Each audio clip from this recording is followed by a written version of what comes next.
My name is Steve Ellis. I'm the Assistant Commissioner for the Department of Real Estate in charge of the licensing and administrative services.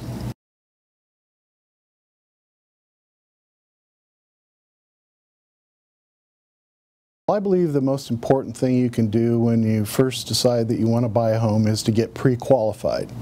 The pre-qualification process gives you a snapshot of what of your financial condition, and of course before you purchase a house you need to know such things as your credit score, your down payment, that kind of thing. So one of the first things that will tell you is how much your monthly payments are going to be.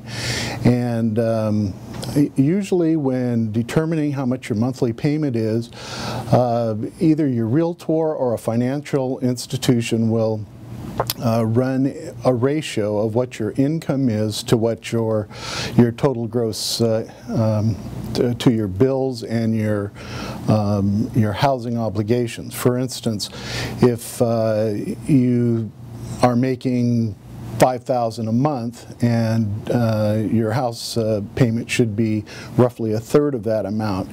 And if you add your total monthly obligations, that's your house payment, principal, interest, taxes, and insurance, with your monthly expenses, generally speaking, shouldn't be more than 50% of your total income. So that's one of the things you need to know, is what the ratio is for your total housing expense and your total housing expense plus your debt obligation.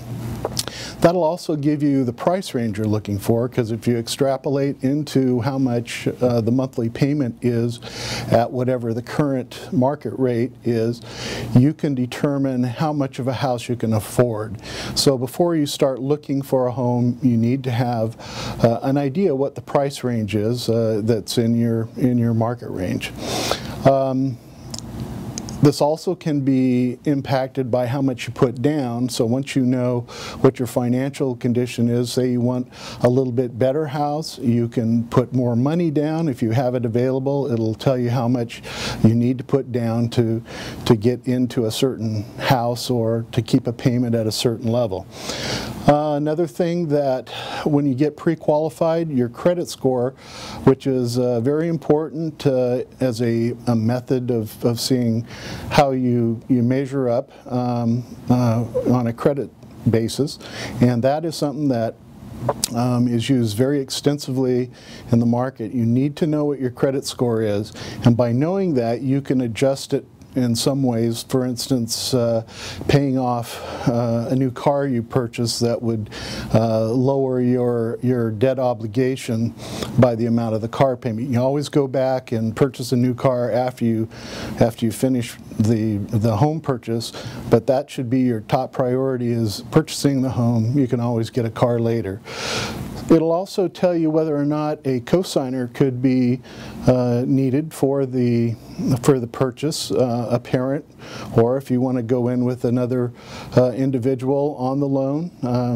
Once again, getting pre-qualified would tell you whether or not a cosigner would be required. And another thing, it'll focus on your income, and that's probably the biggest thing. How long have you been on the job? Generally, they like to see 2 years on the job, but also, is there any other income that maybe you don't, you haven't put on your prior income tax of a part-time job, or do you need to get another job? So those are the things I think are important as a first step in once you decide to make a purchase.